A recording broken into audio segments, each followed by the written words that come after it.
Safety Net Studio presents.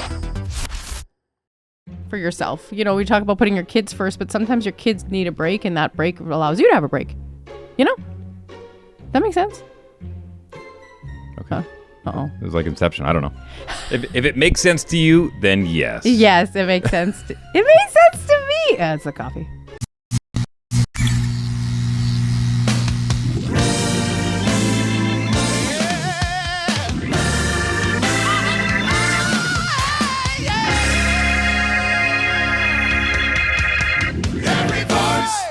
I'm retiring. Well, I've retired. Retired. Done. Officially retired. Hung them up. They done.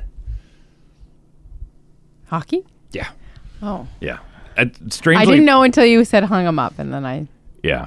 So, you and I had this conversation recently. It's probably been festering for the past couple of years because we all knew the point and where it kind of happened, and I think we both saw the writing on the wall. But I had a conversation about this. I talked to Tyler Carr about this on the terrestrial radio show. By the way, my name's Dave Wheeler. That's Candace Ray. Welcome to Serving Sundays. Happy Super Bowl Sunday, by the way, speaking of sports. Super Bowl Sunday today. Who you got? I want to get into that a little bit later on because it kind of plays into this whole retirement thing. But it comes with a bit of a story, and I'll tell the story here. But just to give you a bit of a background, I played competitive hockey all the way through, lost vision in my right eye when I was 18 due to a rogue hockey puck, and kind of curbed my chances hockey of dreams. Sure, yeah, we'll call it that. And then had to pivot, and decided I wanted to stay involved in hockey somehow. And so I did a little bit of coaching. Really wanted to do play-by-play for hockey. That was kind of my I think I can do that. I really enjoyed it. Like I thinking back. When we were on road trips and whatnot playing hockey, I was always urged to go up and grab the microphone at the front of the bus so I could address everybody, and I'd be telling jokes. And when we play road hockey and stuff as kids, I was always doing play-by-play from the side, and just my parents told stories about me turning down the volume on Hockey Night in Canada and doing the play-by-play as a kid. So it just kind of felt natural to go do that. One of my favorite stories that your mom tells is when you were about 4 or 5 on the back of a car. There was something hanging on the back of your father's car. It was for a trailer hitch. It hitch. was the plug that would go in. Yeah. Yeah, and you walk by it. She tells the story often. And you walk by it and you grabbed it and you looked around and you're like, "Hi, I'm Ed McMahon." Close. Bob Barker.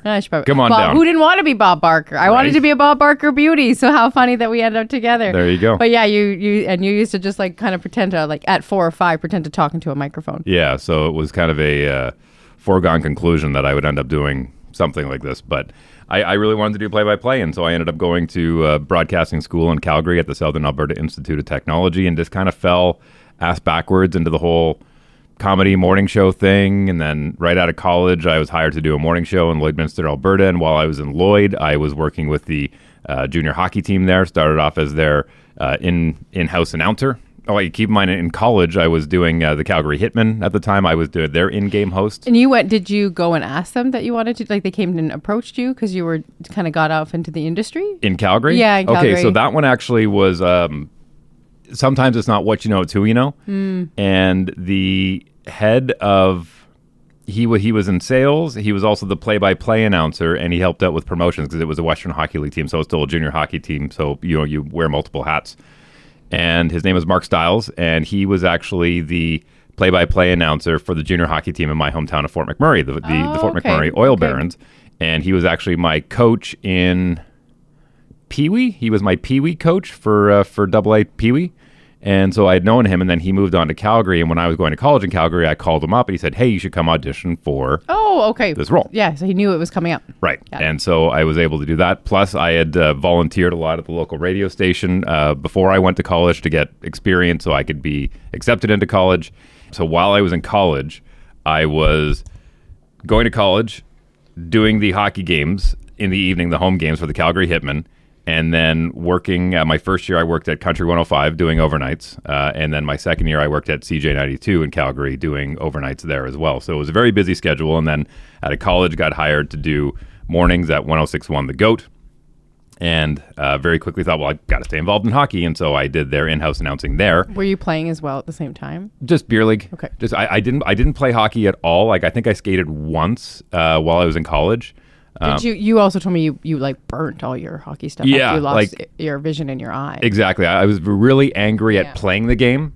You know what I mean? And Yeah, so you were angry at the game. It wasn't. It was the you faulted the game for your injury. Sure. Right. Well, I faulted a lot of things, but but it was just one of the things where I was so ingrained. It was so ingrained in me because it just kind of surrounded my life for all through junior high and high school that it just felt natural to kind of continue with that. And I did the in-house announcing for the Lloydminster Blazers at the time, which are now the Bobcats. And then the second year I was in Lloydminster, I ended up becoming an associate coach with the team. So hockey. And then I played a little bit of beer league when I was in Lloyd. I got some gear and played there. And then when I moved to Winnipeg, I got into coaching right away, coached the St. Boniface Seals junior B team, and then on with the Transcona Railers in second year. And then it came a moment where I was working with the Manitoba Moose as their in-house announcer. Because I had all this experience, and they were, building a new rink downtown, and so they wanted to kind of a fresh face as far as, putting new voices and new faces in what is now Canada Life Center. And so I went and auditioned for that. They had seen me do the ESPN Friday Night Boxing at Canada or at the ballpark downtown when I did that for ESPN, and so they said, "Hey, you should audition for this." And so I came in and I had actually auditioned for the big voice of "Goal scored by." But they that you sit up at the top. Right. Yeah. But Jay Richardson ended up getting that job, rightfully so, the job that he's still doing today. And so they asked me to do the secondary role, which I was very comfortable with. And so I was doing that plus coaching, and I thought I'm not able to make all the games in coaching. And so I had to make a decision. It made more sense for my career to be in front of a microphone and in front of 8,800 people a night. And so I had to say goodbye to the coaching because I didn't want to be a part-time coach. But continued to play beer league hockey. I played in the Central League in Winnipeg for a year. That was a little too competitive for me. I didn't want to get back into that mindset, so I went back and just found a really good group of guys, the old Red Army, which transitioned into Gary Busey and played for well over a decade. And when the pandemic happened, and you and I made the decision. You also worked for the Jets in there. You didn't say yeah, that. so the Manitoba Moose turned into the Winnipeg Jets, and so worked with them, Winnipeg Blue Bombers as well. Yeah, so it was a 10 years working as the man in the stands. I didn't forget. I also am really proud of you for doing that. That's a big job. It was a lot of fun too. I mean, that was 40 plus nights a year, including playoffs and exhibition and everything, being out of the house. But that one went away when you were pregnant with. Well, there's actually a larger story that I've told on the Slang and the Biscuit podcast, which is no more. You really ended hockey. Basically, was what you're. There's no more of that podcast. There's no more hockey podcast. Dave doesn't do that anymore. You don't play hot hockey. Right, that's what I'm kind of getting to. Yeah, Well, wow. it seems to me that there was always like, you're doing really good at hockey. Nope. You're doing really good at hockey. Nope. It's always like this invisible kind of edge. But it's interesting how the way you supported it. Like you said, you played competitively. You're 17. You had all these dreams. You're going to do it. No, you get a puck in the eye. You lose vision in your eye, and you go, okay, well, I still want to be surrounded, so I'm going to go into the announcing. So then you go into the announcing, and you go, and you do this, and it's like, no. Then you're like, okay, I'm going to do a podcast. And I feel like these are 10-year stints for you. Kind of. You do, and you do amazing in them. Like your podcast with Travis was an amazing podcast for 4 years. You did it. You were second largest hockey podcast in the world. Huge numbers, huge audience. And then you do it. And then now, ever since with that, it's like, I don't know. Yeah, there's just like this invisible ledge that I don't see. You know what I mean? Running. Oh, yeah. Fell off. Running, fell off. And so maybe you were supposed to be a professional bowler. Or archery? Because you don't, in archery, because you don't have sight in your eye, so you're like... Well, the side story here real quick. After my eye injury, because I was right eye dominant, I had to relearn everything with my left eye being dominant, which, and I know this sounds trivial, but learning how to shoot pool with the opposite hand, learning how to shoot a rifle. It's not trivial. That's hard.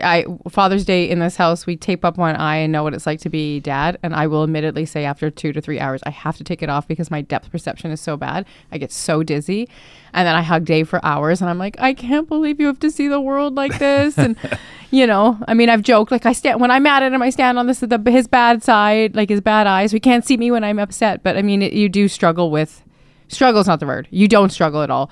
I struggle with the fact that you don't see with 2 eyes. But you did have to make adjustments. Yeah, absolutely. You had to relearn. I mean, driving, depth perception, all that kind of stuff. But trivial things like shooting a bow and arrow, shooting a rifle, playing pool, throwing darts, like all that kind of stuff had to be relearned with my left eye being dominant. So when the pandemic hit and you and I decided that we were going to stay unvaccinated and we're really unhappy with a lot of the mandates and the way that we were being treated. And so we thought enough of this and we moved down to Mexico. I would like to also just add that I think it's important that everybody knows that they can do whatever the heck they want. I have no issues with No, what not at all. anybody did, how you stayed, how you choose to continue to live your life. Well, I support whatever you want to do there. It just didn't work for me or our family, so we chose to left, and I didn't like the way that I was being treated. That's the part that you can do whatever you want, but I can say that I was not a fan of the way a lot of people were treating other people. No, I didn't think it was very kind the way that I was treated. And so we moved down to Mexico based on that ideology and spent 2 years down there. Now, when you move down to Mexico, and keep in mind, it was the day that former Prime Minister Justin Trudeau said, if you're unvaccinated, you can't take a train, you can't take a plane, and you can't take a boat. You had 3 weeks. We had 3 weeks. 3 weeks. And so you and I looked at each other and said, where are we going? And we picked the spot down in Mexico, Merida, Mexico, which is in the Yucatan Peninsula. And trying to pack up 3 weeks and where's this going? Where's that going? Like, there's a lot of stuff that didn't even get donated. It was just kind of left. Like, it was just, given to the thrift store and donation. It was just, like, it was unbelievable thinking back to a lot of the stuff that we just said we didn't know what the outcome would be. We didn't know how Canada would go. We didn't know if we would be welcome. I mean, we couldn't go into, we weren't accepted to go anywhere. Yeah. We were treated like third class, fourth class, fifth class people. Like, people were just wishing upon saying things online that were just really like, whoa. Yeah. Whoa. Where's compassion and kindness here? I really respect what you respect. I can appreciate that works for you, but I just ask that you know. So we were planning on driving down, but because the U.S. wasn't allowing unvaccinated we weren't even people allowed. to the border, we couldn't even take a car. We couldn't even drive down. Yeah. And so we basically surrendered our vehicle, which was kind of weird. Like, it sat on a lot for a while until they could finally sell it, and we sold it at a loss. Yeah. But so we ended up flying down, and when you fly down, we paid extra for as much baggage as we could take. Right. We took 9 bags, and you were adamant of bringing my hockey gear. I was like, and the reason why is because I was doing a little research into Merida, and it's a major city. It's 1.2 million people. It's actually extremely similar to Winnipeg, where it has a perimeter highway. Like, geographically, it looks a lot like Winnipeg. And one of the local malls, La Gallerias, had a hockey rink in the mall, very similar. It still does to this day. And kind of similar to what West Edmonton Mall has, where there's a skating rink right in the middle of the mall.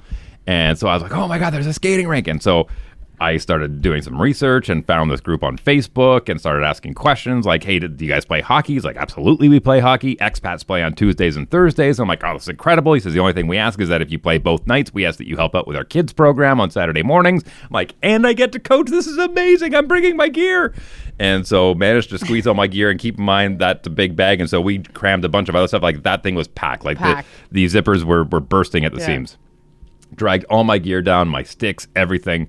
Get down there. I call up the guy. I'm like, I'm here. I made it. Are we playing Tuesday night? And he's like, dude, we just got shut down. I'm like, what do you mean you just got shut down? Because it's in the middle of a mall, they would play hockey after hours, like after all the shops would close. Too many, and the glass wasn't overly high. Like, it was high, but it was not overly high. And too many pucks were going over the glass, damaging the security doors that come down in the mall shops after hours. And the mall said, no more hockey until you can get netting that drops around, which you'll see in most NHL rinks now, this net that kind of encircles all the way around to keep the puck inside the playing area. And I said, okay, well, when's that happening? He said, we don't have a budget for that. It's likely not going to happen anytime in this decade. And so I dragged all my hockey gear down there for nothing.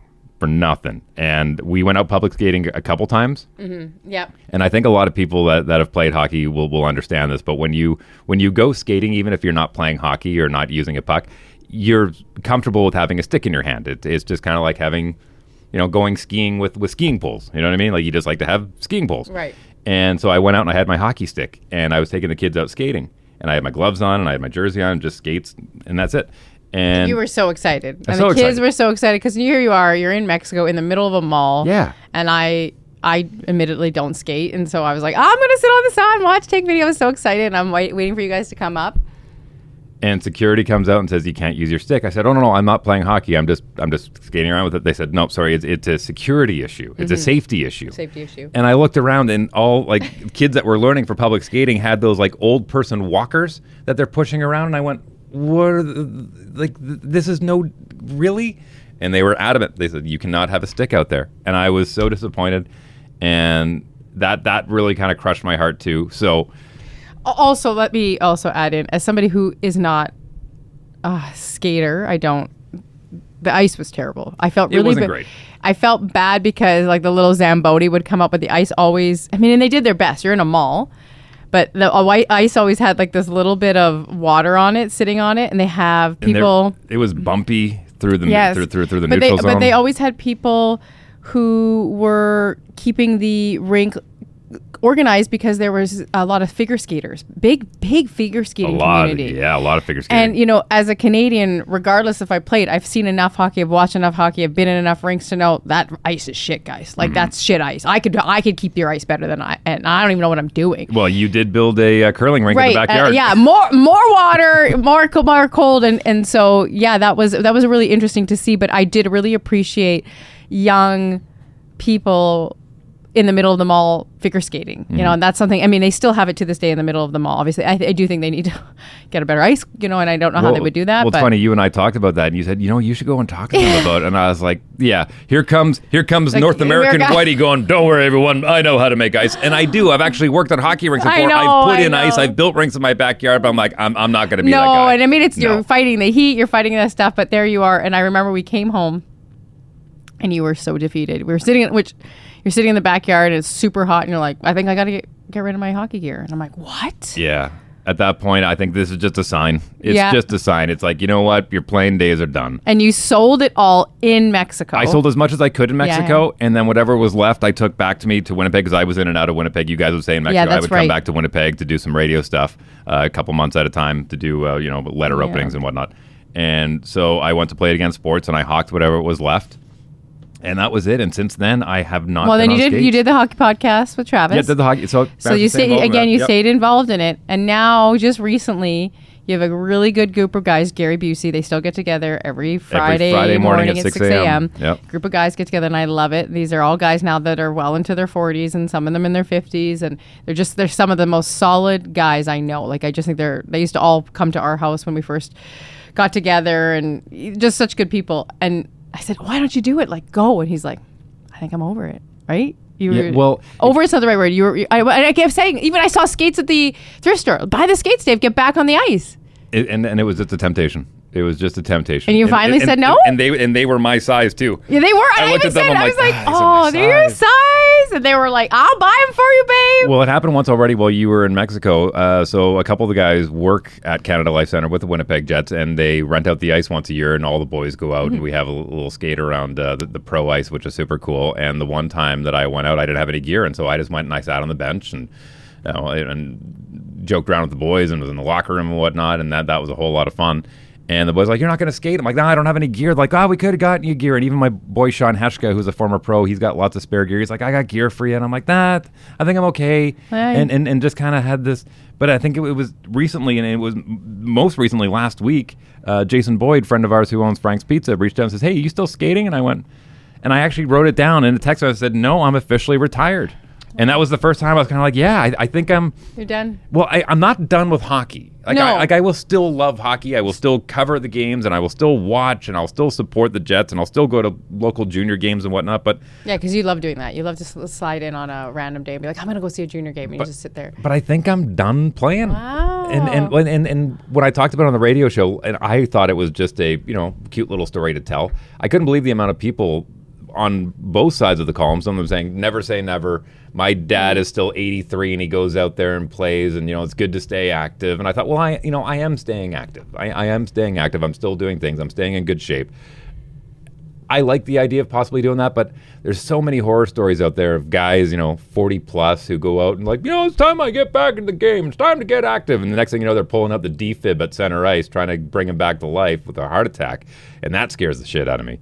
But I'll never say never, but it kind of comes part and parcel with what I really want to talk about here, which is we talked last week or the week before how we're kind of in the acceptance phase of our relationship as far as, where we are in our love of marriage and, the growth of that. And when it comes to children, there's a certain point where you kind of go, my time's done. Like as far as me being able to go out and do things, now the focus goes on the kids. 100%. Like you go to the back. I say you go in the back seat of the car. Totally. Yeah, we may drive, but we're like where they dictate where we're going. Right, and that was kind of a point for me too, where I thought, no, you know what? There's a reason why I'm not going out on Friday nights. There's a reason why I'm not going out on Saturday nights, and I'm going out with the boys. Oh, we're gonna go do this. Like I love those days. Those were great. But now it's like, okay, what do the kids need? Mm-hmm. Where are the kids going? What is going to benefit the kids later on? What is going to be best for them? And you and I get to enjoy seeing the growth of that, and and watching that journey, and making sure that we're making sure that tree that is growing gets. It's their time. In the right way. It's like it's the time that your time. parents would drive you to those hockey games, and it's like, so what are they passionate about, and how do we support it? And there's even been times where we've been looking at our week schedule, and you go, how are we going to do this? And I've said to you a few times, I'm like, this doesn't scare me. Like this, no, you're so good about it. This reminds me of when I was a teenager. My parents ran me everywhere. Like it was like, where's Mikey going? Where's Dave going? And one would take that way, that one that way. So this stuff doesn't scare me. It's just I love that you're so, and because we're a family that shares a car. I'm like, really? Like I have yoga, and then Angus has this, and then Odin has this, and you're like, I got it. You're very cool, very calm about it. But I mean, I didn't grow up playing any sports, no bowling, nothing, and so I never was in that world. So I love doing it. Like, okay, it's nice, 6 o'clock, make sure everybody's up, and you got curling, and then you have this, and then you have this, and like I do love it. But I get like, ooh, and you always look at me, and you're like, what do you tell your yoga students? Be where your feet are. I'm like, right, but yeah, it's nice to support their career, but also, like in a sense, like congratulations. I wish I had some fancy Rolex watch or some sort of big watch, or I don't know. I'm good with the Nixon. This one came from Devin Walsh, owner of Nixon watches out in BC. But I think I agree that there's two sides to that. Like you never know. Maybe you're 55 or 60 and your kids are playing, and all of a sudden they want, hey Dad, we got you some skates. You want to skate? And you may say yes at that moment. But retirement of going out there and playing active on a team, I think that you should really be proud of yourself, because that's like there is something to be said about shutting a door. I think we always like, oh, keep the door open. What if you want to? It's like, but you know what? I'm good with closing the door. And I don't think we give ourselves enough credit when we're like, I'm actually good with that being in my past. Mm-hmm. And I, like you said, I love my memories. I love everything about it. But that competitiveness, that, we're good. It's kind of, and I'm going to lump this in, but it's kind of something else that, with the Super Bowl being today, I'll be honest with you, I could probably name 5 guys altogether on either team. Maybe 5 guys if I really had to try. I can name you both quarterbacks. There's not a single guy that's left from the 2016 rematch of this game where the Seahawks and Patriots played against each other. Didn't you go to that game? No, we were sitting on Dustin Gaber and I had money on that game, and we were sitting on the couch in Shannon Bay. That was a whole nother life. And exactly, yeah. And that's exactly what I'm getting at. So, like, keep in mind, Sundays, it's in general, was very scheduled for me. Oh yeah. Like, I remember. During the 20-teens, I remember. It was wait until the liquor store opens at 11, go and buy a 24-pack, game start at noon, make sure all my bets get in, and I'm talking thousands of dollars I would bet every Sunday, and the spread across all games, and then I would sit there and I would make food for anybody who was coming by, because we would have lots of people sit by, and I would have the kids, and I would just feed everybody, and we enjoyed it. Sure. But I'll be honest, I don't miss that. I'm happy that door's closed. I'm happy the $1,000, because I remember not knowing for a while how much was being bet, and then you decided, you were very honest and you told me, and I accepted. We were in a different financial position, that was something that but it would stress me out, and I would be so stressed on a Sunday, and then people over and feeding people, and I loved hosting. It's not for me anymore in my own home. Are you retiring? No, I like to host in a different aspect. Like I like hosting yoga, I like hosting retreats. But anyway, It was a different time, and there are doors that sometimes do need to be closed. Yeah, I agree with you, and I'm happy you closed the betting door. Oh, I have never been happier about a door to be closed. Well, look, I'm just being honest. Yeah, well, I mean, and you did great sometimes, but then when you go into a slump and you lose money, and you're just like, oh my gosh, like, I think that's a world that a lot of people can understand.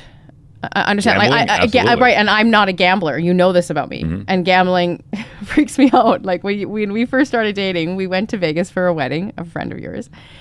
And we were at going to a table, walking around. And for me, I'm going to Vegas. I want to see things. I want to see a show. I love getting dressed up. I love makeup and hair and outfits and like going out. I just love all that. I love like seeing things and taking pictures. I just love all that. I'm so in awe of the world. And you're like, oh, I'm going to play a table. I'm like, okay, like cool. What is that? Oh, I play poker. Oh, okay. What's blackjack. that? Blackjack. See, I don't even know. Yeah. Even 16 years later, I don't even know. And then you sat down at the table and I remember you taking $500 out and dropping down, and I'm sitting there watching, and then you played a few hands and I'm standing behind you. Felt really like I was in a movie, and then you like slid all your little chippies in and I knew that was $500, and I remember being like and I just turned around and I thought I should leave because I thought you were choking. So for the record, my wife will choke on her own spit sometimes. Yeah, so I got nervous.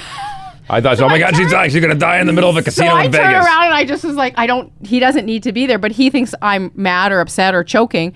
So you fold or whatever that is. I just surrendered the hand. And okay, you're like, are you okay? I'm like, that's like shoes or a purse or many shoes or another trip. And you're like. And I was like, I walked away from a $500 hand because of your anxiety? Yeah. And that was the moment we realized, like, that was early in our relationship. I was like, oh, there's something here. This is something you do, and this is something I don't understand. Mm-hmm. Yeah. And so that door is closed. Although, when you and I first met, you talked a lot about how you used to host poker parties. I hosted one. Down in Australia. One. I was the host. I wasn't. I don't even know what they were doing. I was a great host. For years I've hosted. If you ever came to one of our Christmas parties back in the day in the 2000, what do you say that, in the 10s? The 20 teens. The teens? The 20 teens? The 2010s? We hosted for 7 years. We hosted a Christmas party where anywhere between 100 and 200 people would show up, and it was crazy. And I loved doing that at the time. But that is a door I closed. Mm-hmm. Yeah, and I hosted. I hosted. You just make sure everybody's happy and the drinks are flowing and the people are happy and you're moving around. Being a host, there's a huge skill to being a host. My greatest trick, in case you're a host out there, I used to walk around with a wooden spoon on a Christmas party because I would always like making sure, but because when you're like, if somebody was being weird or, you know what I mean? Like, hey, it was almost like a magic stick. I wish I would have put like googly eyes. I was going to say like a star and be like, bing, you know what I mean? Or, but like, how are you? What are you doing? What do you need? What do you need? And it was just kind of a way to kind of extend your aura because there's, 150 people moving around your house and drinking and, smoking and blah, blah, blah, and eating and over here taking pictures. And yeah, so if you just have something pointy, if you have a lot of people in a room, if you have something pointy, it helps. Just not a knife. Don't point a knife. No one's coming back to your party. Just to kind of go back to the radio show when we were taking and the amount of phone calls and voicemails and text messages that came in blew my mind. And the one half of the people that were saying, never give up, don't ever give up on your dreams. It's like, I'm not going to the show. Like, right. I'm not going to the NHL. It's also different because your dream isn't to be continuous in that industry. Right. But the other half, there was a lady that called up who said, I was a competitive curler from the age of 7. She goes, I'm about to hit 40. And she goes, I just stopped like on a dime. It was just like, I just wasn't enjoying it anymore. I wasn't getting what I wanted out of it anymore. And there was a few phone calls like that came in from people who just kind of, they couldn't quite pinpoint exactly what the moment was, but I could kind of get the sense of, I'm moving on to a different stage of my life. And a lot of them, it sounded like kids. Like we've had a lot of conversations on the radio show recently about how expensive hockey is. Like it blows my mind. It was expensive back when I was playing. Like we were paying $40 for a wood stick. Try $400, $500 for a composite stick now. Wow. And that's the other thing too. It's so expensive. So I would also think that a lot of parents realize I can't afford my sport, their sport, husband's sport, kid's sport. Kids, you got to cut your sports out. Right. Kids come first. Yep. When you become a parent, what do you need? What do you need? Mm-hmm. Wow, $400 for a stick? Yeah. Oh my gosh, I'd be all over the place. Our kids do not play hockey. That was something that you were like, you know what? I don't want them in. Yeah. Well, look, I I said they can absolutely play hockey if they show a desire to want to play. They never really showed that desire. They never did. And we had a rink in our backyard for a year or two, and they were like, "Man, I don't really like it." Yeah. They love curling. Sure, they're curling kids. Yeah, they golf. And golf. Yeah, they're more of that pastime kind of thing. And They get that from me. well, What's like something we could do, and it's like we're getting a good stretch and a good workout, but there's not this heavy competition. But I guess there is competition in both of those. Sure, there is. Absolutely, if you play at that level. With hockey, I'll be honest with you, and this is not a cautionary tale for anybody. Maybe it is. No, it is. Maybe it is. But the amount of concussions that I had that were undocumented and untreated. I mean, I came from the generation of you get your bell rung, you come off, you don't know where you are, and the coach goes, take a shift off and then get back out there. Suck it up and go. You know? Yeah, we also lost vision in your eye from this sport. Okay, but that is such a small percentage of people that could happen to. I mean, it's more so the concussions. And I mean, that comes with any contact sport, right? Yeah. And I've said this before, and I'll say it again. I consider myself an above average human when it comes to intelligence. Like, I'm not the smartest guy in the world, but I'm certainly not the dumbest. I consider myself a fairly intelligent human being. I just imagine it's like, if I didn't have all those concussions, like I'm talking multiple concussions. Yeah. And if I could save my kids from getting their head knocked around and their brain being bounced around in their cranium, I'm okay with that. Mm-hmm. I mean, they can still get that competitive feeling. They can still get that camaraderie. They can get all those things that hockey offered for me, that sense of community. Like, I mean, as you're learning in the gym, something that you never grew up with and you're getting it, with working out. You can get all of that and not have to put your body in harm's way. I mean, the amount of bones that I broke, I bruised my kidney. I had to have surgery on my elbow. I broke basically every knuckle in my hand. Like, the amount of concussions. I didn't even know you could bruise a kidney. Oh, yeah. Yeah. I won't even go through the gruesome details. Like, I've broken toes. I've broken wrist, arm, thumb. All from hockey? All from hockey. Wow. Yeah. Wow. I mean...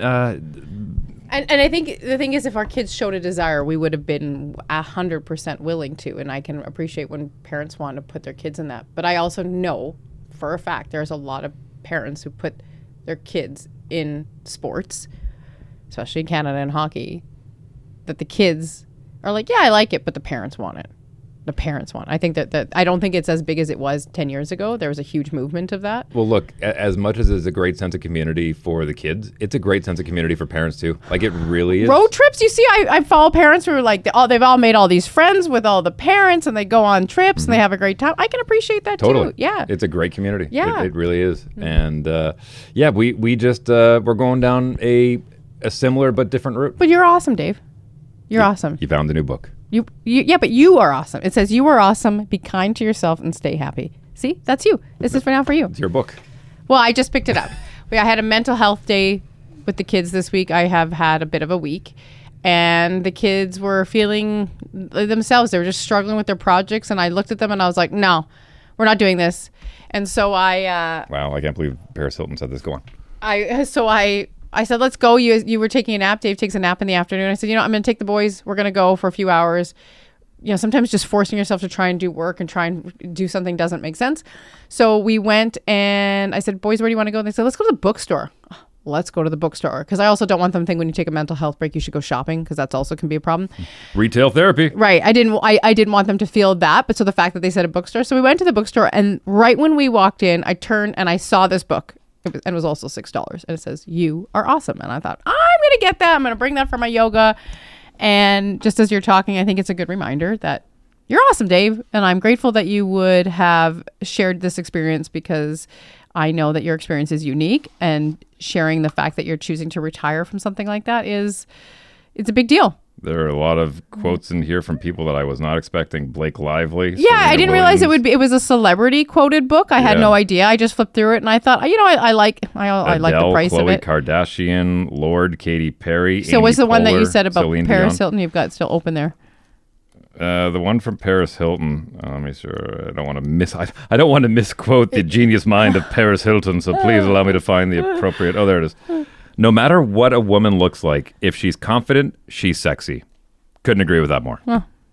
Couldn't agree with that more. Yeah, I think book. it was a cute book, and I think I also really appreciated the fact that the boys thought that the bookstore, and we were there for an hour, and they're reading books, and there's a puzzle. I thought, how am I supposed to leave as a puzzle on the table? Like, it's like, I need to solve that. But I think that it's a good reminder too sometimes that when we're overwhelmed to stop and be where your feet are. And be where your feet are, and just go on a little adventure for yourself. You know, we talk about putting your kids first, but sometimes your kids need a break, and that break allows you to have a break. You know? That makes sense? Okay. Uh-oh. It was like Inception. I don't know. If it makes sense to you, then yes. Yes, it makes sense. It makes sense to me. It's the coffee. Enjoy the Super Bowl, everybody. I'll have a full wrap on the radio show, obviously, but I'm just looking forward to watching some gridiron, watching some football. Going to be at the rec room. Oh, you don't think it's a ritual or something? Oh, no, don't go there, Candace. I'm looking forward to the halftime show with Bad Bunny. We're getting an Avengers Doomsday trailer, reportedly. So I'm excited to play the games at the rec room. We went there to shoot a little video for a promo for you, and we were there, and I think as an adult, we tend to lose our childhood wonder, and I really try to bring that into my yoga classes. Like, don't forget to, like, when we do tree pose, like, and you laugh and you fall out of it because we get serious because we got life, and life makes us tough, and we got shit to do, and we forget that this is all just supposed to be fun. We're all supposed to be having a great time, and I know it's not possible all the time, but when I was there and you were shooting the content, I was like, come on, Mom, let's go, and I was like, yeah, let's go. And there I was running around playing the most ridiculous games, dancing and everything. And I was like, oh, I needed this. And that's what I'm trying to say is sometimes your kids pull you to a bookstore to find a book. Sometimes your kids are saying, hey, you actually need this too. And then it's like running around and come be silly with me. Come be silly with me. And we forget that. And that's what I do really like about that place because you get a little of everything. You can come watch sports, and I thought that was really fun. But there's a game in the back, I have to tell you, it's like little ping pong balls, and you like throw it.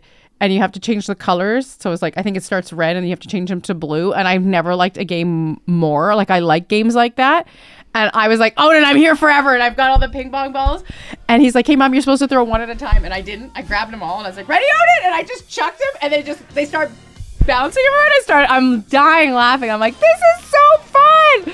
And that's what I really liked about that place, because I feel like as an adult, you get to kind of put a kid hat on and go, let's go have some fun. And I think that was it is a good spot in Winnipeg. If you've never been, or if you have a rec room in your city, I think it's a really good spot. And it's a good reminder to just be where your feet are. Agreed. Yeah. Agreed.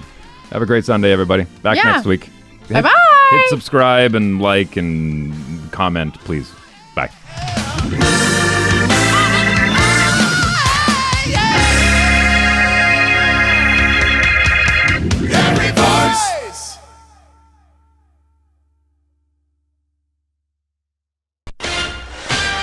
Official word between Virgil Hill and Donnie Lalonde. For that, we send it up to Dave Wheeler. Ladies and gentlemen, another round of applause for these two veteran fighters in a fight that had just about everything.